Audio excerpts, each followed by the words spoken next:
sistem pemerintahan Bani Umayyah.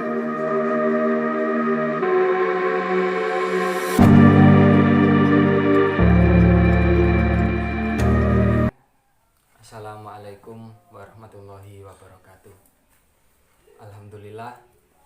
Alhamdulillahirabbil alamin wa bihi nasta'inu wa ala umurid dunya waddin.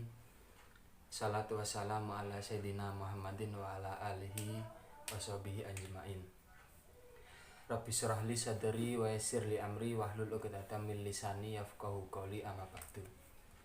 Alhamdulillah, pada kesempatan kali ini kita semua masih bisa melaksanakan sekuat tenaga apa yang telah kita sepakati, baik di pertemuan awal ataupun yang telah diamanatkan oleh Ustadz terkait metode pembelajaran yang sedang dilaksanakan. Untuk mata kuliah fikih siasa ini, kelompok kami yaitu kelompok 2 akan menjelaskan tentang Bani Umayyah, yang mana dari kelompok 2 ini ada 3 anak, dan saya akan menjelaskan sedikit tentang sejarah jauh sebelum Bani Umayyah berdiri. Jadi mungkin sangat penting bagi kita semua, khususnya anak-anak hukum, mempelajari sejarah tentang berdirinya ataupun berkembangnya sistem tata negara, khususnya di negara-negara yang berbasis Islam. Karena Bani Umayyah ini adalah salah satu dinasti ataupun kerajaan yang mana transisi antara khalifah yang dipimpin para sahabat dan dinasti Umayyah. Jadi dinasti Umayyah sendiri itu berdiri dan berkuasa di Timur Tengah selama 90 tahun. Yang mana tahun sebelumnya pasca Kanjeng Nabi wafat itu sebelumnya dikendalikan oleh para sahabat ataupun khalifah, yaitu selama kurang lebih 30 tahun ataupun 30 periode.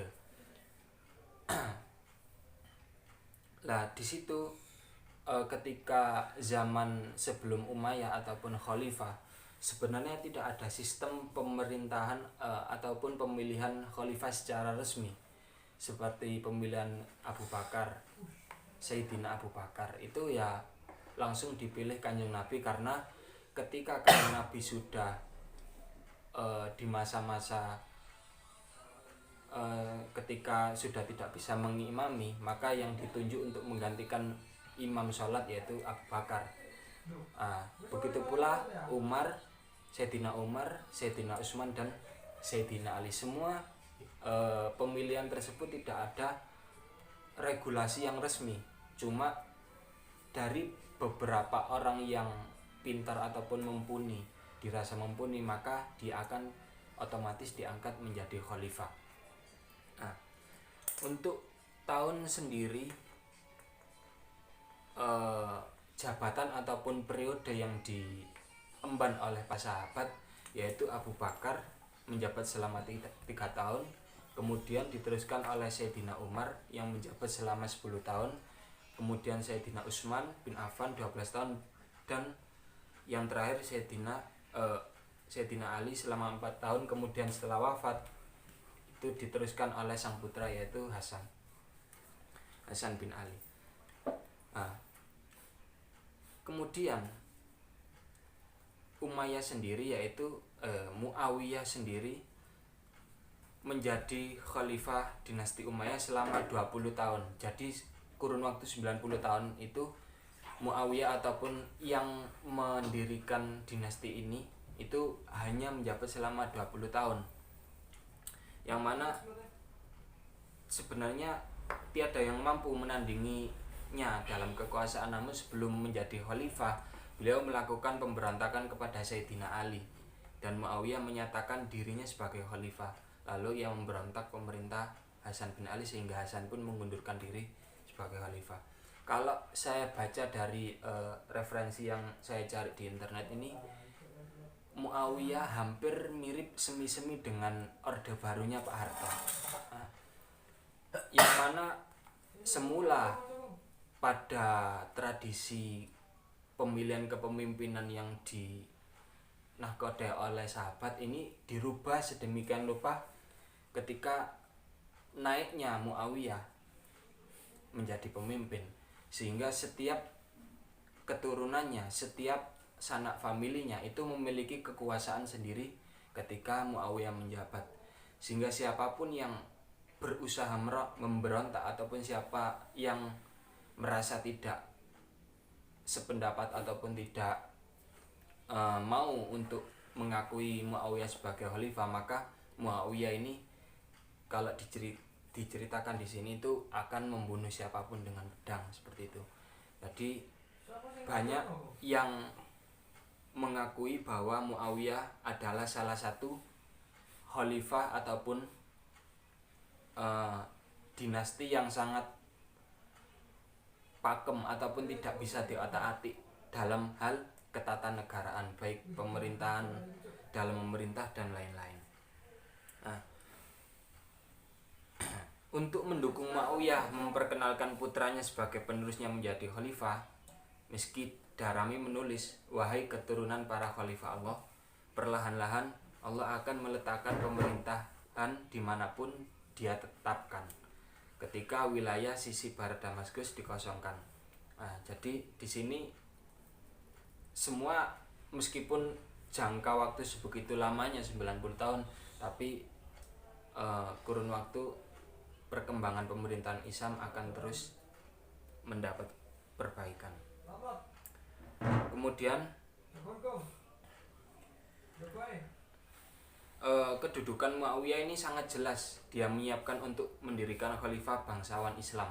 Muawiyah sendiri menganggap dirinya sebagai seorang raja, tetapi digambarkan sebagai seorang khalifah sesuai tradisi lama yang berjalan. Jadi bagi kalangan ataupun dinasti keluarga sanak familinya Muawiyah ini, dia dianggap sebagai raja karena tidak ada yang bisa menandingi dan menggeser kepemimpinan itu. Tapi di kalangan luas sejarah Islam, Muawiyah ini dianggap sebagai khalifah karena sebutan sebelumnya dinasti yang menduduki Muawiyah ini, yaitu sebutan pemimpin itu khalifah. Kemudian sejak masa kekhalifahan Muawiyah, sistem pemerintahan berubah menjadi khilafah, turun temurun menjadi. Kejadian ini bermula ketika dia mengangkat Yazid sebagai penerus kekhalifahan Bani Umayyah. Meski banyak rakyatnya yang tidak menerimanya, Muawiyah tetap menjadikan Yazid sebagai penerusnya. Muawiyah meminta pendapat kepada Al-Ahnaf, lalu ia menjawab, kami takut kepada kalian jika kami jujur. Jadi setiap rakyat yang hidup pada saat itu ketika Muawiyah sudah, kalau saya pahami di sini itu kayak sudah waktunya pensiun, itu setiap rakyat ditanyai, gimana kamu setuju nggak sama anak saya ini tak angkat sebagai penerus saya. Lah kayak semua yang dilontarkan, semua pendapat ataupun pertanyaan dilontarkan kepada rakyatnya itu, rakyatnya menjawab di dalam hati, saya ini takut jujur, takut kepada kalian karena jujur, sedangkan sebenarnya kami berbohong lah, dan Allah itu mengetahui. Nah, seperti itu. Kemudian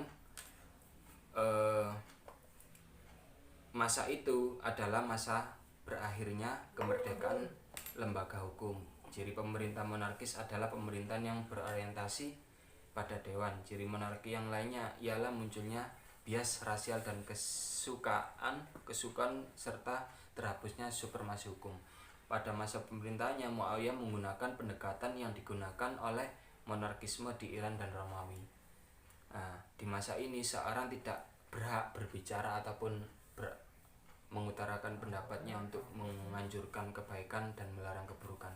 Hal ini berkaitan dengan Baitul Mal, yang pada kurun waktu ini harta masyarakat menjadi milik raja dan kekayaan pribadi keturunannya. Nah, jadi gambarannya sudah sangat bisa disandingkan dan semi-semi Pak Harto kalau di Indonesia.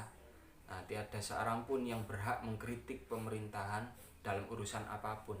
Kekacauan ini dimulai pada masa pemerintahan Muawiyah setelah pembunuhan Hujr bin Ad. Nah, jadi yang sedikit banyaknya yang saya jelaskan ini itu perihal tentang sejarah ataupun masa transisi antara Khalifah dan Bani Umayyah. Untuk selebihnya sistem pemerintahan, kemudian apa aja di dalam dinasti Umayyah itu yang dilaksanakan, itu akan dijelaskan oleh teman saya yang selanjutnya. Itu dari saya. Assalamualaikum warahmatullahi wabarakatuh. Assalamualaikum warahmatullahi wabarakatuh. Saya Citra Dewi Rahma. Di sini saya akan menjelaskan sistem pemerintahan dari dinasti Umayyah, yang mana sejarah dari dinasti Umayyah telah dijelaskan oleh teman saya sebelumnya. Langsung saja. Sistem pemerintahan dinasti Umayyah. Nah, jadi dinasti Umayyah ini mengambil nama keturunan dari Umayyah ibnu Abdi Syams ibnu Abdi Manaf, yang mana dia adalah seorang yang terkemuka dalam persukuan Quraisy di zaman jahiliyah, yang bergandengan dengan pamannya yaitu Hashim ibnu Manaf. Dan di antara Umayyah dengan pamannya Hashim adalah dua sosok yang paling keras dalam merebut kedudukan di kalangan Quraisy. Nah, jadi dinasti Umayyah ini berdiri pada tahun 661 Masehi sampai 750 Masehi. Meskipun dinasti ini berkuasa kurang dari 1 abad, tetapi pencapaian ekspansinya sangat luas. Dan ekspansinya ke negeri-negeri yang sangat jauh dari pusat kekuasaan Islam dilakukan dalam waktu kurang dari setengah abad. Jadi ini tentunya merupakan suatu kemenangan yang sangat menakjubkan dari suatu bangsa yang sebelumnya tidak pernah mempunyai pengalaman politik yang memadai. Dan pendirian dinasti ini berawal dari masalah tahkim yang telah dijelaskan sebelumnya, yang menyebabkan perpecahan di kalangan pengikut Ali. Dan kemudian berakhir dengan kematian Ali bin Abi Thalib. Nah, sepeninggal Ali itu, sebenarnya masyarakat secara beramai-ramai membaiat Hasan, putra Ali bin Abi Thalib, untuk menjadi khalifah. Tetapi Hasan memang kurang berminat untuk menjadi khalifah, karena setelah Hasan berkuasa selama beberapa bulan itu, Muawiyah meminta agar jabatan khalifah diberikan kepadanya.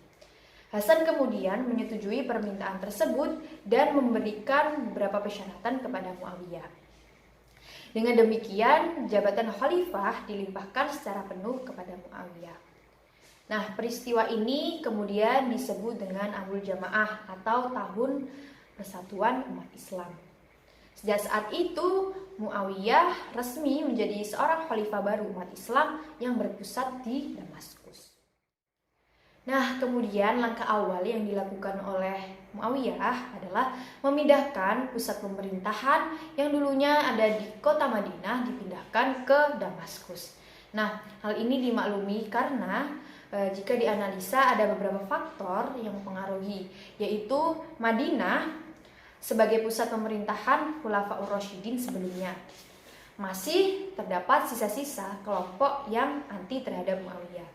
Sedangkan di Damaskus pengaruhnya telah menciptakan nilai simpatik masyarakat dan basis kekuatannya cukup memadai. Kemudian Muawiyah melakukan pergantian sistem kekhalifahan kepada sistem kerajaan atau monarki absolut, sehingga pergantian pemimpin dilakukan berdasarkan atas garis keturunan, bukan atas demokrasi sebagaimana yang terjadi di zaman model pemerintahan sebelumnya. Nah, model pemerintahan yang ditetapkan Muawiyah ini banyak diambil dari model pemerintahan Bizantium, karena Syria pernah dikuasai oleh Bizantium selama kurang lebih 500 tahun sampai kedatangan Islam, sedang Damaskus menjadi pusat pemerintahannya.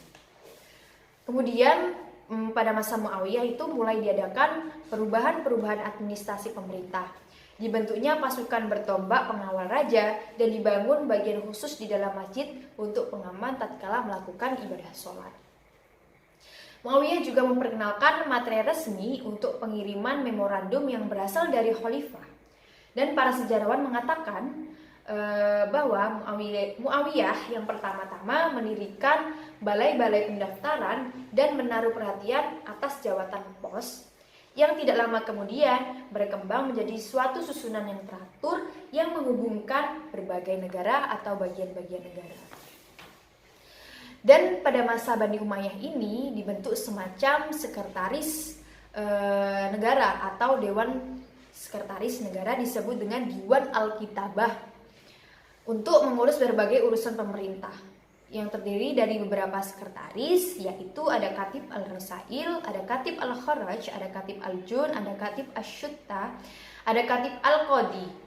Nah, untuk mengurus pemerintahan di daerah-daerah dan diangkat oleh seorang Amir Al-Umara atau disebut dengan Gubernur Jenderal yang membawahi beberapa amir-amir sebagai penguasa suatu wilayah.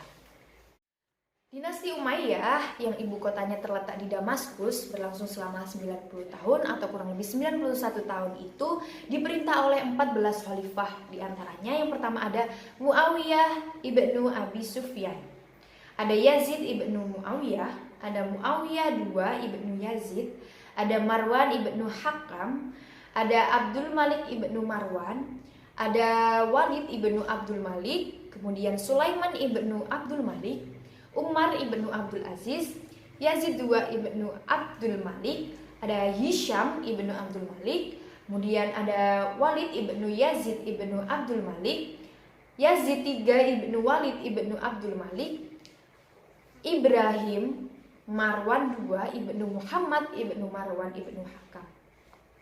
Dan pada masa pemerintahan Abdul Malik ibnu Marwan, jalannya pemerintahan itu ditentukan oleh 4 departemen pokok atau disebut dengan Diwan.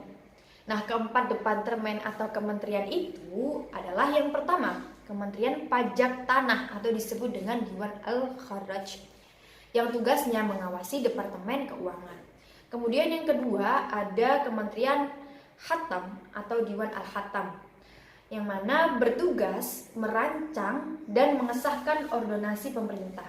Sebagaimana masa Muawiyah telah diperkenalkan materai resmi untuk memorandum khalifah. Maka setiap tiruan dari memorandum itu dibuat kemudian ditembus dengan benang, disegel dengan lilin yang akhirnya dipres dengan segel kantor. Kemudian yang ketiga adalah Kementerian Surat Menyurat atau disebut dengan Diwan Al-Rasail.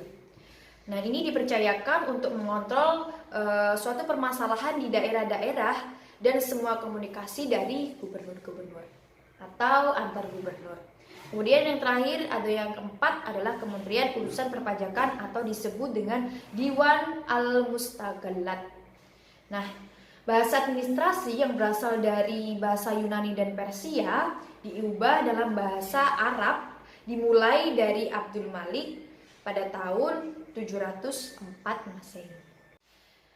Kemudian dilihat dari perkembangan kepemimpinan 14 khalifah tersebut, maka periode Bani Umayyah ini dibagi menjadi 3 masa. Yang pertama ada masa permulaan, yang kedua ada masa kejayaan, dan yang ketiga ada masa keruntuhan. Nah, masa permulaan itu ditandai dengan usaha-usaha Muawiyah meletakkan dasar-dasar pemerintahan dari orientasi kekuasaan. Kemudian ada pembunuhan terhadap Husain bin Ali, perampasan kota Madinah, penyerbuan kota Mekah pada masa Yazid I, dan perselisihan antara suku-suku Arab pada masa Muawiyah II. Kemudian kejayaan Bani Umayyah dimulai pada masa pemerintahan Abdul Malik. Dan beliau dianggap sebagai pendiri daulah Bani Umayyah yang kedua, karena mampu mencegah disintegrasi yang telah terjadi sejak pada masa Marwan. Sebagai seorang yang ahli tata negara dan administrator, Abdul Malik berhasil menyempurnakan administrasi pemerintah Bani Umayyah. Masa penggantinya Walid I merupakan periode kemenangan atau kejayaan, kemakmuran, dan negara Islam meluas di daerah barat dan timur, serta beban hidup masyarakat mulai ringan dan pembangunan di kota-kota dan gedung-gedung umum seperti di masjid dan perkantoran mendapat perhatian yang cukup serius. Kejayaan Bani Umayyah berakhir pada masa pemerintahan Umar ibnu Aziz atau Umar II. Nah, dia ini seorang yang terpelajar dan taat beragama. Dia juga pelopor penyebaran agama Islam, dan beberapa sejarawan mengatakan bahwa pemerintahan ini adalah pemerintahan yang termasyhur, seperti halnya pemerintahan ortodok, yaitu pemerintahan Abu Bakar dan Umar bin Khattab. Akan tetapi pemerintahannya hanya bertahan selama kurang lebih 2 tahun 5 bulan. Sepeninggal dari Umar II, kekhalifahan mulai melemah dan akhirnya hancur. Jadi para khalifah pengganti Umar II selalu mengorbankan kepentingan umum untuk kepentingan pribadi atau kesenangan pribadi. Kemudian perselisihan di antara putra mahkota serta antara pemimpin daerah merupakan sebab-sebab yang menyebabkan kehancuran dari kekuasaan Bani Umayyah. Kemudian Abu al-Abbas mengadakan kerjasama dengan kaum Syiah. Pada tahun 751 Masehi, pertempuran terakhir antara pasukan Abbasiyah yang dipimpin oleh Abu Muslim al-Khurasani dan pasukan Umayyah terjadi di Irak. Yang mana waktu itu kepemimpinan Bani Umayyah dipegang oleh Marwan II, dan tidak lama kemudian Damaskus jatuh ke tangan kekuasaan Bani Abbas. Nah, runtuhnya Bani Umayyah ini di Damaskus dimulai dari Khalifah Yazid II sampai Khalifah Marwan II disebabkan oleh beberapa faktor. Di antaranya yang pertama yaitu perselisihan antar putra mahkota. Yang kedua ada permusuhan antar suku-suku Arab yang dihidupkan lagi setelah kematian Yazid II. Yang ketiga ada beberapa khalifah membacakan diri dengan kemewahan tanpa melihat kepentingan umum, melainkan untuk hanya kesenangan pribadinya. Kemudian ada beberapa khalifah bersikap tidak adil terhadap warga negara sehingga menjadi kecewa dan ingin dibebaskan dari diri mereka. Kemudian keadaan pertanian yang hancur dan perbendaharaan yang kosong. Kemudian para menteri yang diberi kepercayaan justru mementingkan permasalahan mereka sendiri dan menyembunyikan segala permasalahan yang ada dalam pemerintahan. Kemudian gaji pasukan perang tidak dibayarkan karena perbendaharaan telah kosong.